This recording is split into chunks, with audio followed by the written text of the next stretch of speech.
శ్రీమాత్రే నమః. అందరికీ నమస్కారం అండి.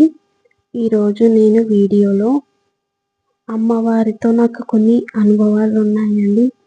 అవి మీతో షేర్ చేసుకోవాలని అనుకుంటున్నానండి. ఈరోజు వీడియో చాలా బాగుంటుంది, దయచేసి వినండి. వీడియో పూర్తిగా చూడండి. ఇప్పుడు ఫస్ట్ ఆఫ్ ఆల్ అమ్మతో నాకు ఇట్లా అనుభవం ఎలా అయింది, అసలు ఈ భక్తి మార్గంలోకి నేను ఎలా వచ్చానో మీకు చెప్తానండి. ఈరోజు వీడియో చాలా బాగుంటుంది, వినండి. సాక్షాత్తు అమ్మవారే నన్ను ఈ మార్గంలోకి నడిపించింది అని చెప్పడానికి నేనేం సందేహించనండి. ఎందుకంటే అమ్మవారితో గల అనుబంధం నాకు ఇప్పటిది కాదు, జన్మ జన్మలది అని నాకు అర్థమైందండి. మెడిటేషన్లోకి వచ్చిన తర్వాతనే. అది ఎలా అని మీరు అనుకోవచ్చు. ఫస్ట్ నాకు అసలు ఈ భక్తి మార్గం అనేది నాకు కూడా తెలియదండి. భక్తి మార్గంలోకి ఎలా వచ్చాను అంటే అది నేను రాలేదండి, అమ్మవారే నన్ను ఈ మార్గంలోకి రప్పించింది. అది ఎలా అంటే లాక్కొని తీసుకొస్తారు. ఎందుకు అంటే మనము గత జన్మలో చేసి ఉంటాం తపస్సు. అమ్మవారి అనుగ్రహంతో మనము తపస్సు చేసింటాం, నామాలు, స్తోత్రాలు. అసలు మనకు తెలియదు కదండి గత జన్మలో ఏం చేశామో మనకు తెలియకపోవచ్చు, కానీ అమ్మవారికి తెలుసు కదండి. ఒకటైతే ఖచ్చితంగా చెప్పగలను, గత జన్మలో అమ్మతోనే ఉన్నాను, అమ్మ పూజలే చేశానని నాకైతే ఖచ్చితంగా అర్థమైందండి భక్తి మార్గంలోకి వచ్చినాక. అది ఎలా అని చెప్పాలి అంటే గత జన్మలో పుణ్యఫలమే ఈ భక్తి మార్గంలోకి రావడానికి కారణమండి. ఎందుకు అంటే అమ్మ మనల్ని గతంలో చేసిన పుణ్యఫలంతో పాటు అమ్మ ఈ జన్మలో మనల్ని చేయి పట్టుకొని వస్తుందండి, లాక్కొని వస్తుంది. మనం మర్చిపోయినా కూడా అమ్మకు తెలుసు కదండి. మనం పుణ్యం ఫలము అనుకోండి, భక్తి అనుకోండి, ప్రేమ అనుకోండి, ఏదైనా కానీ అమ్మ గుర్తు చేస్తేనే మనకు గుర్తొస్తుందండి ఈ జన్మలో. ఎందుకంటే పాపపు కర్మ అనేది తరిగిన తర్వాతనే, అంటే పాపపు కర్మ ధ్వంసమైన తర్వాతనే పుణ్యపు ఖాతా అనేది మనకి అవుతుందండి, విడుదలవుతుంది. ఎందుకు అంటే మనము గతంలో పుణ్యం చేసిండొచ్చు, పాపాలు చేసిండొచ్చు, కానీ పుణ్యపు ఖాతా అనేది ఉంది కనుకనే ఈ భక్తి మార్గంలోకి మనం రావడం జరుగుతుంది. అది కూడా ఇప్పుడు ఈ భక్తి మార్గంలో మనం వీడియో చేస్తున్నాం కదండి, ఈ వీడియోలన్నీ చూస్తున్న వారు కూడా భక్తి మార్గంలో ఉన్నవారే. ఎందుకు అంటే భక్తి మార్గంలో లేకపోతే వీడియోలు చూడరండి. అవును, నిజం ఇది. ఎందుకు అంటే భక్తి మార్గంలో లేని వారు ఈ వీడియోలు అసలు చూడరు. అంతో ఇంతో భక్తి మార్గంలో ఉన్న వాళ్ళు మాత్రమే వీడియోస్ ఇంత ఎలా చెప్పినా, కొద్దిగా డిస్టర్బ్గా చెప్పినా కూడా మీరు చూస్తున్నారు అంటే మీరు కూడా ఖచ్చితంగా భక్తి మార్గంలోనే ఉన్నారు అని అర్థం అండి. ఎందుకు అంటే అమ్మ చెప్తుంది, ఎందుకు అంటే అమ్మవారు మనకి ఇలా నడువు, ఈ దారిలోకి వెళ్ళు, ఇలా వెళ్ళు అనేది మనకు ఖచ్చితంగా అమ్మ గైడెన్స్ ఇస్తుందండి. అది మనకి ఎప్పుడు తెలుస్తుంది అంటే భక్తి మార్గంలోకి మనకు వచ్చిన తర్వాత అర్థమవుతుంది. కానీ అమ్మవారి ముందే మనల్ని ప్రిపేర్ చేస్తుందండి. మనం భక్తి మార్గంలోకి రాకముందు మనకి తెలియదు, వచ్చినాక అర్థమవుతుంది. కానీ ఈ జన్మలో ఈ టైంలో మనం రావాలని రాసి పెట్టింది, ఆ టైంలోనే మనం వస్తాము. కాకపోతే అమ్మ కొంచెం మనల్ని ముందరనే నడిపిస్తుందండి, ఇంకా కాస్త ముందరకే నడిపిస్తుంది. ఎందుకంటే మనము అమ్మ బిడ్డలము, గత జన్మలో చేసిన పూజలు అనుకోండి, తపస్సు అనుకోండి, ధ్యానం అనుకోండి, ఏదైనా అనుకోవచ్చు. ఆ పుణ్యపు కథ ఉంటేనే అమ్మ మనల్ని చేయి పట్టుకొని నడిపిస్తుందండి. ఫస్ట్ ఎందుకు అంటే మనము గత జన్మలో పుణ్యము చేసినామని ఎలా తెలుస్తుంది అంటే ఈ భక్తి మార్గంలోకి రావడం వల్లనే మనకు అర్థమవుతుంది. మామూలుగా అయితే పూజ చేసామా, దీపం పెట్టామా, అంటే తెలియదండి. ఆ విషయం అర్థం కానప్పుడు మనం కొంచెం డీప్‌గా భక్తి మార్గంలో కొద్దిగా హైయర్ స్టేజ్‌కొచ్చిన తర్వాతనే మనకు అర్థమవుతది. అప్పుడే అర్థమవుతుందండి. ఎందుకు అంటే మనము ఈ భక్తి మార్గంలోకి వచ్చేస్తాం గదండీ! అప్పుడు మనకు తెలియదు. అంటే మనం అమ్మ పైన ప్రేమ ఎక్కువగా ఉంటుంది. అప్పుడు పూజ బాగా చేస్తాము. ఇంకా అమ్మ చేసే కొద్దీ ఇంకా మనకి నమ్మకం అనేది అమ్మ కలిగిస్తుందండి. అలా కలిగించడం వల్ల మనం ఇంకా ఎక్కువగా పూజ చేస్తాం, భక్తి చేస్తాం, ధ్యానం గూడా చేస్తామండి. నేనైతే ధ్యానం గూడా చేశాను.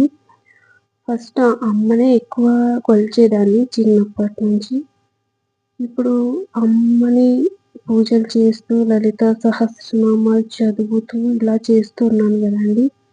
అప్పుడు నాకు ఒకరోజు అమ్మ కలలో వచ్చిందండి. అంటే అమ్మ కలలో నాకు కనిపిచ్చి, ఇలా నువ్వు మెడిటేషన్ చెయ్యి అన్నదండి. అసలు నాకు మెడిటేషన్ అంటే గూడా ఏం తెలియదు. ఎవ్వరు నాకు చెప్పలేదండి అసలు.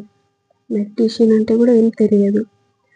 అంటే అమ్మ ఏంది నాకు మెడిటేషన్ చెప్పడం ఏంది అని అనుకున్నానండి. పూజలు కదా మనం చేసేది ఫస్ట్ అని. నేను పూజ చేస్తున్నప్పుడు కళ్ళు మూసుకొని కూర్చో అని అనిపిచ్చేదండి. కళ్ళు మూసుకొని కూర్చో అంటే నాకు తెలియదు కదా! కళ్ళు మూసుకొని కూర్చోవడం, శ్వాస మీద ధ్యాస పెట్టడం వల్ల నాకేం తెలియదండి. అలా ఒకరోజు అనిపిచ్చింది. తెల్లవారుజామున లేసి కళ్ళు మూసుకొని కూర్చున్నానండి. కళ్ళు మూసుకొని శ్వాస మీద ధ్యాస పెడదామని చూశానండి ఒకరోజు. 5 గంటలకు లేసి తెల్లవారుజామున కళ్ళు మూసుకొని కూర్చుంటే విపరీతమైన ఆలోచనలొచ్చినాయండి. విపరీతంగా. ఆ ఆలోచనలు వచ్చేసరికి నేనసలు చేస్తానా? మెడిటేషన్ చేస్తానా? అని నాకే భయమేసిందండి. కానీ నెక్స్ట్ రోజు అంటే 5 మినిట్స్ నుంచి స్టార్ట్ చేసినా నేను. నెక్స్ట్ రోజు గూడా అట్లనే అనిపిచ్చింది. కూర్చుందాం ఉండు అనేసి కూర్చున్నానండి. నెక్స్ట్ డే గూడా అలానే చేశాను. చేసిన తర్వాత కొన్ని ఆలోచనలు తగ్గినయి అని అనిపిచ్చింది. మళ్ళీ కూర్చున్నా. మళ్ళీ నెక్స్ట్ డేకి ఇంకొంచెం తగ్గిందండి. అలా కూర్చోంగానే కొంచెం డీప్‌గా ఎళ్ళిపోయాను. ఒక వారంలోకి డీప్‌గా ఎళ్ళిపోయినా. అలా డీప్‌గా ఎళ్ళిపోయిన తర్వాత నాకు వెన్నుపూసలో ఏదో పాకినట్టు అనిపిచ్చిందండి. పురుగు పాకుతది చూడు అలా పాకినట్టు అనిపిచ్చిందండి. కానీ అది తర్వాత తెలిసింది నాకి అది కుండలిని శక్తి అని తర్వాత అర్థమైందండి. అప్పుడు అర్థం కాలేదు. ఏదో పురుగు పాకినట్టుంది అని అనుకున్నాను. తర్వాత అర్థమైందండి. ఆ కుండలిని శక్తి జాగృతమైంది అని అర్థమైందండి. తర్వాత అలానే రోజు చేస్తూ ఉన్నాను. ఒక నెల కల్లా చాలా డీప్‌గా ఎళ్ళిపోయానండి. అలా ఎళ్ళిపోవడం వల్ల ఆజ్ఞాచక్రంలో అమ్మవారిని చూడడం స్టార్ట్ చేసిన. అమ్మని చూడడం అప్పుడు స్టార్ట్ చేసినానండి. అలా అమ్మని చూడడం స్టార్ట్ చేసిన తర్వాత ఫస్ట్ కలర్స్ అట్లా రెయిన్‌బో కలర్స్ అవి కనిపిస్తున్నాయండి. ఇదేదో బాగుంది కలర్స్ కనిపిస్తున్నాయని అలా చూడడం రోజు స్టార్ట్ చేసినా అండి. చేసిన తర్వాత అమ్మ ఒకరోజు దర్శనమిచ్చింది చూడండి. ఇక్కడే ఆజ్ఞాచక్రంలోనే తెల్లవారుజామున ఒకరోజు 3 గంటలకు లేసి కూర్చున్నా అండి. ఆ రోజు నుదిటి మధ్యలో మనకి ఆజ్ఞాచక్రం దగ్గర ఒక పెద్ద బొట్టు పెట్టుకున్నట్టు నాకే అనిపిచ్చిందండి. అంటే నా నుదిటి దగ్గర ఒక ఎర్ర బొట్టు. ఆ బొట్టు దగ్గర అమ్మవారు కనిపిచ్చిందండి.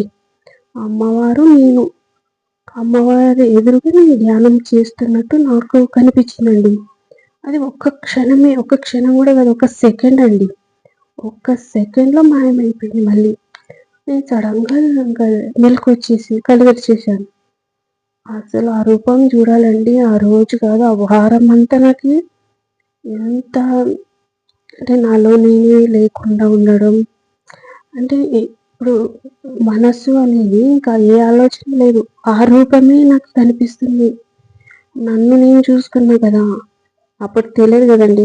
నన్ను నేను చూసుకోవడం అంటే. ఇప్పుడు మెడిటేషన్‌లో ఇప్పుడు అనుభవాలు తెలుస్తున్నాయి. అప్పుడు తెలియదు కదండీ! అట్లా జరిగిందండి నాకు. ఆ ఎక్స్‌పీరియన్స్ తర్వాత ఇంకా డైలీ మెడిటేషన్ చేస్తున్నా, పూజలు చేస్తున్నా, అమ్మవారిని తలుచుకుంటున్నా. అమ్మ ఏమన్నా చెప్పిందనుకో ఇట్లా కలలో వచ్చి చెప్తుందండి, నాకు ఈ కలలో వచ్చి ఇలా చెయ్యి అని చెప్తుందండి ఖచ్చితంగా. నాకు ఏదైనా రాబోతుంది అంటే అమ్మ కలలో వచ్చి చెప్తుందండి. అలా చెప్పడం వల్ల నేను కొన్ని కాదు చాలా అంటే చాలా నేను ముందు జాగ్రత్త పడ్డానండి. ఎట్లా అంటే ఏదైనా ఈరోజు ఇలా యాక్సిడెంట్ అవుతుంది, దాన్ని ఎలా చేసుకోవాలని కూడా అమ్మ చెప్పేది. ఈరోజు ఇలా అవుతుంది, రోగం వస్తుంది, ఈవెన్ ఎవరైనా మన ఇంటి దగ్గర ఎవరైనా వాళ్ళు ఇలా అవుతుంది, వాళ్ళు ఇట్లా అయిపోతుంది అని కూడా నాకు వచ్చేదండి కలలో. మన బంధువులకు కూడా ఏమన్నా జరుగుతుంది అంటే నాకు ముందు వచ్చేది సింటమ్స్. యాస్టీస్గా అవే రావు, దానికి మీనింగ్ ఉంటుంది. ఒక కళ వస్తుంది, దానికి మీనింగ్ ఉంటుందండి. అలా జరిగేది నాకు. అట్లా జరుగుతూ అమ్మ నాకు చెప్తూ ఉంటుంటుంది. ఎందుకు అంటే అమ్మని ఎప్పుడు నేను అమ్మవారిని తలుచుకుంటూ పూజలు చేస్తూ మెడిటేషన్ అప్పటి నుంచి నేను వదలలేదండి. ఈ భక్తి మార్గం నేను అసలు వదలలేదు. అలా చేయడం వల్లనే ఇప్పుడు ఈ వీడియోస్ కూడా అమ్మ చెప్తేనే చేస్తున్నా అండి. అదైతే నాకు 100%. నాకైతే ఏం తెలియదు. థ్యాంక్ యూ అండి. ఇంకా కొన్ని విశేషాలు నెక్స్ట్ వీడియోలో తెలుసుకుందామండి. థ్యాంక్ యూ వెరీ మచ్ అండి. ప్లీజ్ సబ్స్క్రైబ్ అండి, షేర్ చేయండి, లైక్ చేయండి. Thank you.